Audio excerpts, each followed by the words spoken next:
Neo and the Loud Apology.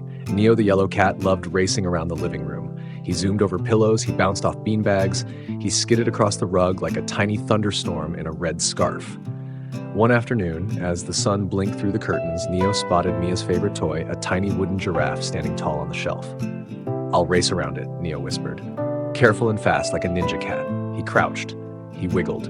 3, 2, 1. Go! Crash! The giraffe didn't stand tall anymore. It lay in 2 pieces on the floor. Neo froze. His whiskers drooped. His paws shook. Oh, no. Oh, no. He looked at the door. He looked at the broken giraffe. Then he did something very quiet. He tiptoed away. That night, Neo couldn't sleep. He curled up tight in his bed, but his tail wouldn't stop twitching. In the dark, he whispered to himself, "I didn't mean to break it." But the giraffe didn't know that.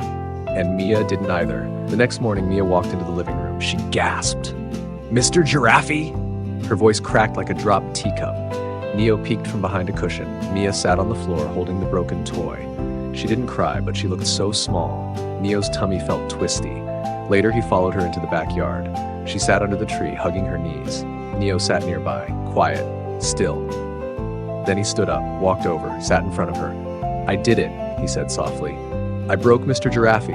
Mia didn't say anything. "I was zooming too fast. I didn't mean to. I got scared. I hid." Still no words. Neo took a deep breath. "I'm really sorry." Mia looked at him. Her eyes were shiny. "You should have told me right away." Neo nodded. "I know." They sat in silence. Then Mia sighed. "Want to help me glue him back together?" Neo's eyes lit up. "Can I hold the tail?" That evening, Mr. Giraffe stood tall again. His neck had a tiny line, but now it looked like a scarf. Neo purred proudly. As Mia tucked him in that night, she whispered, "Thanks for saying sorry, Neo." Neo yawned. "Saying sorry is hard," he mumbled, "but it helps everything feel better." Moral of the story: saying sorry isn't always easy, but it's always the right thing to do. Neo and the cookie that wasn't his. The sun was setting gently over the quiet neighborhood. Inside a small house with soft yellow curtains, Neo the fluffy yellow cat was lying on the windowsill. His red scarf rested beside him and his eyes blinked slowly, almost ready for a nap. But then, sniff, sniff. Neo's nose twitched. Sniff, sniff, sniff. Something smelled delicious. He stretched his paws, yawned a sleepy yawn, and followed the scent down from the windowsill, across the cozy rug, past the bookshelf full of bedtime stories, into the kitchen. And there, on the table, sitting on a little white plate, was a big, round, chocolate chip cookie, still warm, still gooey. Neo's whiskers twitched. His tummy rumbled softly. No one was around, no sign, no note, just the cookie. He looked left. He looked right. He looked at the cookie. "I could just have a little nibble," Neo whispered. He reached out his paw, but then he paused. Neo remembered something. Earlier that day, his little friend Mia had said, "I'm saving my special cookie for after dinner. Don't let anyone eat it, Neo." Neo's ears drooped a little. He pulled his paw back. "But it's just one cookie," he whispered again. He sat down on the floor and stared at it. It was quiet. Very quiet. Too quiet for a cookie that looked that yummy. He closed his eyes for a moment and imagined Mia coming into the kitchen looking at the empty plate. Her smile would fade, her little shoulders would droop, she might even cry. Neo's tail curled around him. He didn't like that picture. Not one bit. So Neo stood up tall. He puffed out his chest. He looked right at the cookie and said, "You're not mine." Then he turned around and walked slowly back to the living room. He sat on his soft pillow and looked out the window, where stars had started to twinkle in the sky. His tummy still rumbled, but his heart, it felt full. A little while later, the door creaked open. Mia tiptoed into the kitchen and gasped, "My cookie, it's still here!" She ran to the living room, holding the plate. "Neo, you're the best cookie guard ever!" Neo purred quietly. Mia giggled and broke the cookie in half. She gave the bigger piece to Neo. "I want to share with you," she whispered. Neo took a gentle bite. It was sweet, but even sweeter was doing the right thing. That night, as Mia tucked him into his little cat bed and whispered, "Good night, Neo," he felt proud. Because sometimes being good means walking away from something yummy, and that's a kind of brave too. Moral of the story, doing the right thing isn't always easy, but it always feels good, especially when shared. Neo and the shadow who felt left out. Neo the yellow cat loved playing with his friends. Every afternoon, after snack time, he would dash outside with Dottie the dog and Ollie the owl. They'd chase leaves, build forts, and make up silly songs. But one bright and sunny day, as Neo danced in the garden, he noticed something strange. His shadow was missing. At first, Neo didn't think much of it. "I must have left it under the tree," he joked, laughing as he spun around. But even when the sun was shining and his friends all had their shadows following close behind, Neo's spot on the ground was empty. He looked to his left, he looked to his right. No shadow. Neo's ears drooped. Where could it have gone? That night, as the stars blinked quietly outside, Neo sat by the window, thinking. Shadows don't just run away, do they? He remembered something. The other day, he had been busy playing with his new toy train. His shadow had stretched behind him, trying to follow along. "Move over," Neo had muttered. "You're in the way." And the next morning, it was gone. Neo's eyes widened. Oh no. The next day, Neo searched everywhere. Behind the couch, under the bed, inside the closet where shadows love to hide. Still no sign. He padded outside and looked at the tree where he always napped. "Shadow?" he whispered. "Nothing." "Are you mad at me?" he asked the grass, a soft rustle. Then, from behind a flower pot, a quiet voice. "You didn't need me anymore." Neo turned. There, curled in a corner of shade, was his shadow, smaller, a little dimmer, looking more like a puddle than a friend. "I always follow you," it whispered. "But lately, you never notice." Neo's heart squeezed. "I didn't mean to leave you out," he said softly. "I just forgot to look back." The shadow sniffled. "If I'm always behind, it's easy to be forgotten." Neo lay down beside it. "I miss you when you're gone. I miss how we danced together in the sun." The shadow shimmered. "I miss that too." Neo stood up. "Come back with me?" The shadow slowly stretched, touched his paw, and slid back into place. Neo smiled as the sunshine filled in the shape beside him once more. From that day on, Neo never forgot his shadow. He waved to it in the mornings, he talked to it in walks. Sometimes he even let it lead. And every time he did, his shadow smiled a little brighter. That night, as Neo curled up in bed, the moonlight made his shadow dance across the wall. "Good night," he whispered. And from the quiet floor, a tiny voice replied, "Good night, Neo. Thanks for remembering me." Moral of the story: sometimes the ones who follow us the closest are the ones we forget, but a little attention can make them feel like they belong again. Neo and the Tiniest Helper. Neo the yellow cat was very good at solving problems. When the door got stuck, he used his tail to push it open. When Mia couldn't find her socks, Neo sniffed them out from under the couch. And when the bookshelf wobbled, Neo held it steady with his fluffy belly, just long enough for Mia to fix it. So when something needed doing, Neo always said, "I've got this." And most of the time, he really did. One windy afternoon, Neo was in the backyard trying to build a kite. He had string, he had sticks, he even had glitter. "I'll make the biggest kite in the neighborhood," he purred proudly. He taped, he tied, he tugged. The sticks snapped, he taped more, the string tangled, he puffed, he flopped, he frowned. "I don't get it," Neo mumbled. "Why isn't this working?" Just then, a tiny voice squeaked. Maybe the tail goes there?" Neo blinked. Sitting on the edge of the picnic table was a very, very small ant. She wore a leaf as a backpack and tiny glasses that kept sliding off her head. "I'm Tilly," she said. "I build things, tiny things, but I think I can help." Neo blinked again. "You're very small," Tilly nodded. "And you're very stuck." Neo hesitated. He almost said, "Thanks, but I can handle it." But instead, he sat down. "Okay, show me." Tilly climbed onto the kite and pointed to a crooked stick. "This goes across, not sideways. And your string? It's looped too tight." Neo watched carefully as the little ant untangled, retied, and adjusted the frame. Her tiny feet moved quickly and confidently. Neo passed the tape. "Like this?" "Perfect," said Tilly. "Now let's test it." They carried the kite to the open field.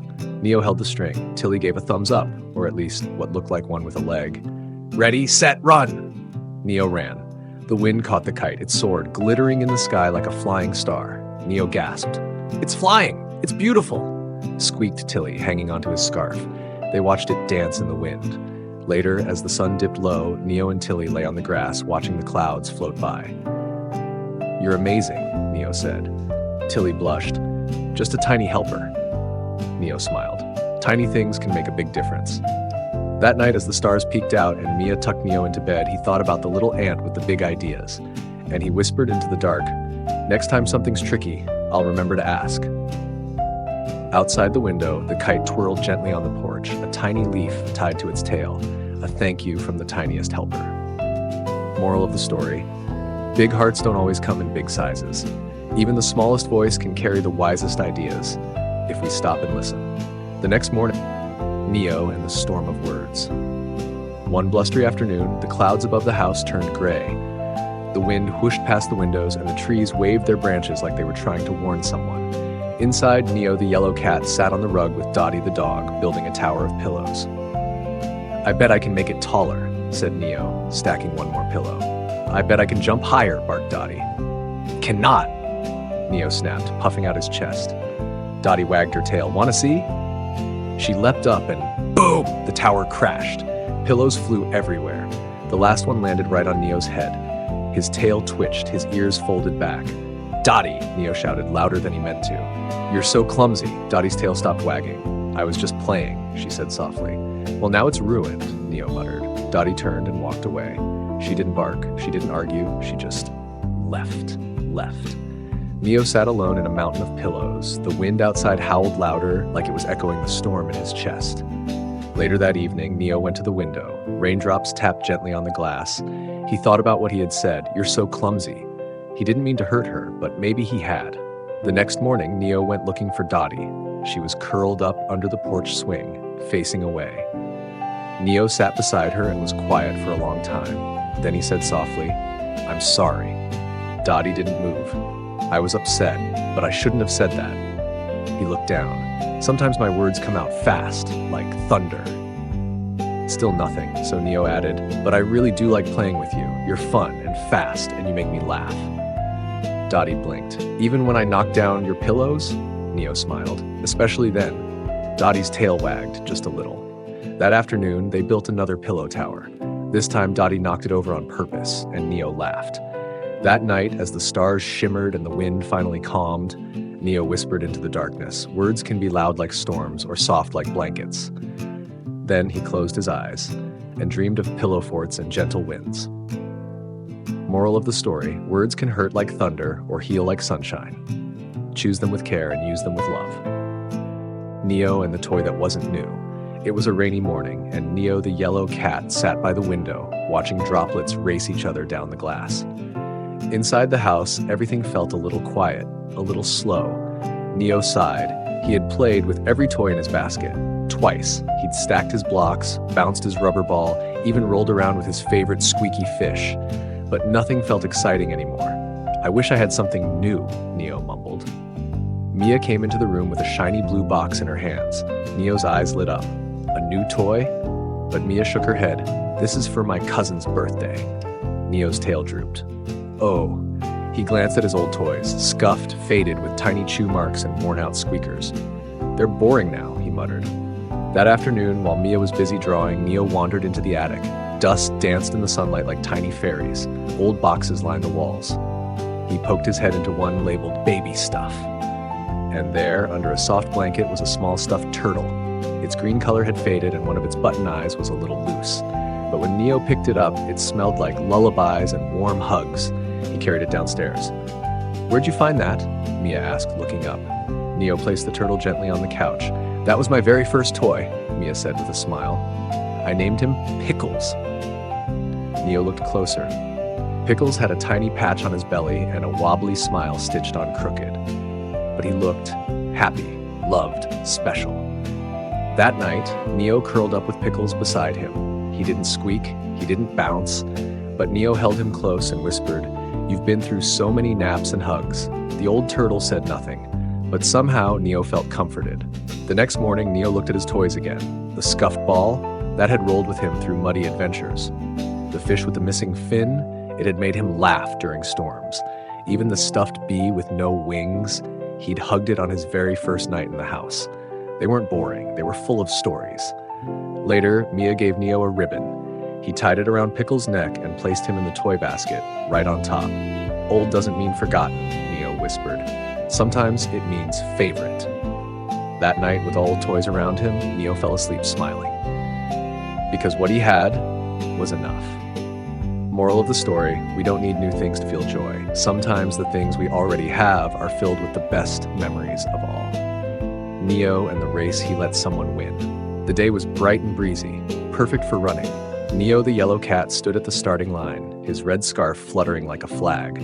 All his friends were gathered around, Dottie the dog, Ollie the owl, and Benny the bunny. Today was the backyard race, and Neo, he loved to win. He'd been practicing his pounces and sprints all week. "Ready to lose?" he joked, nudging Benny. Benny just smiled nervously. Benny wasn't the fastest. He had short legs, floppy ears, and a tendency to trip on pebbles.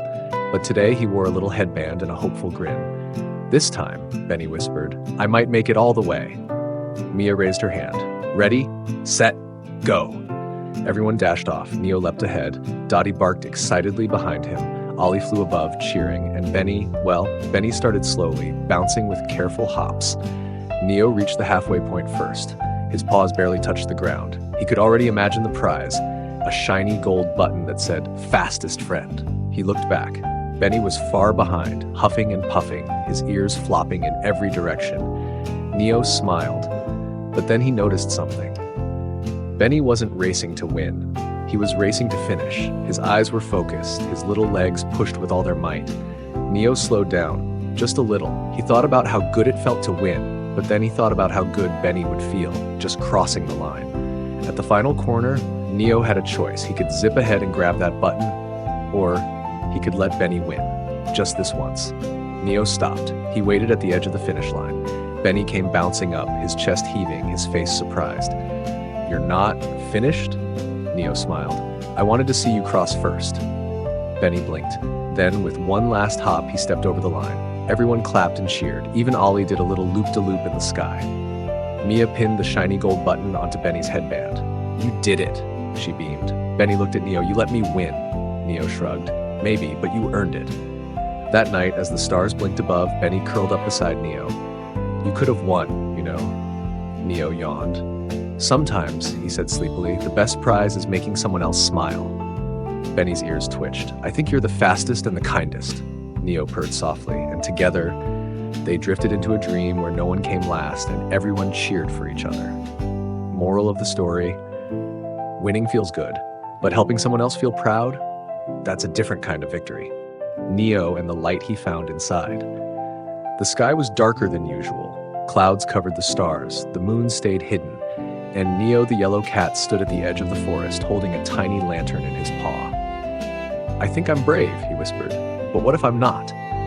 Earlier that day, Ollie the owl had dropped his favorite hat deep into the woods. "I'll go get it," Neo had offered quickly. But now, standing alone under the trees, with branches creaking and shadows stretching long, Neo's paws felt shaky. "Maybe I'll just come back tomorrow," he mumbled, but then he thought about Ollie, how sad he'd looked, how important that hat was to him. Neo took a breath. "I can do this," he said softly. He took one step forward, then another. The woods were quiet, not scary, but still. Every snap of a twig made Neo's ears twitch. Every flutter of leaves made his tail puff up. But he kept walking. He followed the faint trail, deeper and deeper, until the lantern flickered and went out. Darkness. Neo froze. He couldn't see his paws, he couldn't see the trees, he could barely even hear himself breathing. "I'm lost," he whispered. "I should have stayed home." His heart thumped loudly in his chest, and then he remembered something. Mia's voice, gentle and clear. "When you feel scared, close your eyes, breathe in deep. Find the little light inside you, the one that never goes out." So Neo closed his eyes. He took a deep breath, and another, and another. In the darkness behind his eyelids, he saw something tiny, a glow, a flicker, right in the middle of his chest. It wasn't bright, but it was steady, warm, his light. Neo opened his eyes, still dark, but somehow not as scary. He reached out his paw and felt something soft. "A hat! Ollie's hat!" Neo smiled. He turned around, using his whiskers to guide him, letting that quiet feeling inside lead the way. When he stepped out of the forest, the clouds were gone. Stars filled the sky again. The moon smiled down gently, and Neo, holding the little hat close to his chest, walked back home. Ollie flapped with joy when he saw him. "You did it!" he hooted. Neo nodded. "I was scared, but I kept going." That night, as Neo curled up in bed, Mia kissed his head. "Good night, my brave cat," she whispered. Neo blinked sleepily. "Even when it's dark," he murmured, "I can still shine." And with that thought, his eyes closed peacefully. Moral of the story: Even in the darkest places, there's a light inside you. Trust it and it will lead you home. Neo and the Tree Who Listened. It was one of those days when everything felt a little too heavy. Neo the yellow cat woke up with a wrinkle in his whiskers. His blanket had slipped onto the floor during the night. And when Mia poured breakfast, she accidentally gave him the crunchy kind instead of the soft kind he liked best. He tried to play, he tried to nap, but nothing felt right. Neo curled up in a corner by the window, watching the world go by. Inside, it was quiet. Too quiet. But inside Neo's heart, it felt noisy. After lunch, Neo wandered outside. He didn't tell anyone where he was going. He didn't even bring his red scarf. He padded past the garden, over the little stepping stones, and into the quiet patch of trees at the edge of the backyard. There, standing in the middle of the clearing, was a big, old oak tree. Its branches were wide and gentle. Its bark was rough but kind. Its roots stretched deep like it had been listening to the earth for a very long time. Neo sat down beside it. He didn't say anything at first. The wind whispered through the leaves. Neo watched them dance. Then, finally, he said softly, "I don't know why I feel like this." The tree didn't answer, but it didn't turn away either. Neo kept going. "I didn't do anything wrong today, but my heart feels wobbly." He took a breath. "I didn't want to cry, but I almost did." The breeze tickled Neo's fur. The tree creaked gently above him. It wasn't saying anything, but it wasn't leaving. So Neo kept talking. He told the tree about his wrinkled whiskers, about the wrong breakfast, about feeling forgotten, about nothing being bad, but everything feeling a little too much. He talked until he couldn't think of anything else to say. Then he leaned against the tree's trunk and listened. There was no answer, no advice, no fixing, no magic words, just stillness. And somehow, that was enough. Neo let out a breath he didn't realize he was holding. "I feel a little better," he whispered. The leaves above him rustled like they were nodding. Neo smiled. "I think you're a very good listener." The next day, Neo came back. He wasn't sad this time. He just wanted to sit. He told the tree about the silly dream he had, about the bird who wore socks, about Mia singing in the bath. The tree said nothing, and that made Neo feel like everything he said mattered. From then on, whenever Neo's heart felt too loud or too quiet or just unsure, he went to the oak tree. He didn't always talk. Sometimes he just sat. Sometimes he closed his eyes and listened to the wind. Because sometimes the best thing in the world is someone who just stays with you, even if they say nothing at all. That night, as the stars blinked awake and Neo snuggled under his blanket, he placed a tiny acorn beside his pillow, a gift from the tree. A little reminder that when words feel too big or too small, listening can be the kindest thing of all. Moral of the story, you don't always need to fix someone's feelings. Sometimes just being there and listening quietly is more than enough. Neo and the blanket he shared. The night was getting colder. Leaves fluttered down from sleepy trees. The wind hummed a quiet lullaby through the windows. Inside the house, Neo the yellow cat curled up on his favorite pillow, wrapped in his soft red blanket. It was warm, it was cozy, it smelled like naps and sunshine. Neo purred. Outside, the sky turned darker. The stars began to blink awake, one by one. Just as Neo was about to fall asleep, he heard a small sound. Scratch! Scratch! Sniff. Neo sat up. He peeked through the window. There, under the porch light, was a tiny kitten. Her fur was wet from the evening mist, and she was shivering. Her eyes looked up at Neo's window, full of hope. Neo blinked. Then he looked down at his blanket. It was so soft, so fuzzy, so very warm. He looked back out the window. The kitten gave a tiny sneeze. Achoo! Neo wrapped the blanket tighter around himself. "But it's my only blanket," he whispered. He lay down again, but he couldn't sleep. He tried closing his eyes, he tried turning over, but the image of the kitten curled up on the cold ground wouldn't go away. Finally, Neo stood up.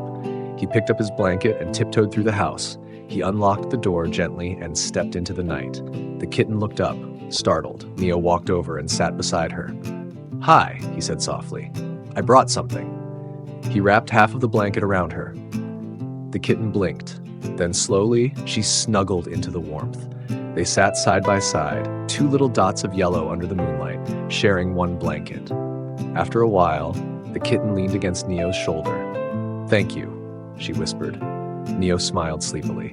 Blankets feel better when they're shared. The next morning, Mia found them on the porch, still wrapped together, purring in their sleep. She didn't wake them. She just added a second blanket and whispered, "Now you both have one." That night, Neo slept even better than before, because sharing made the blanket warmer, and kindness made the world softer. Moral of the story: sharing what we have, even when it's hard, can bring comfort to others and warmth to our hearts.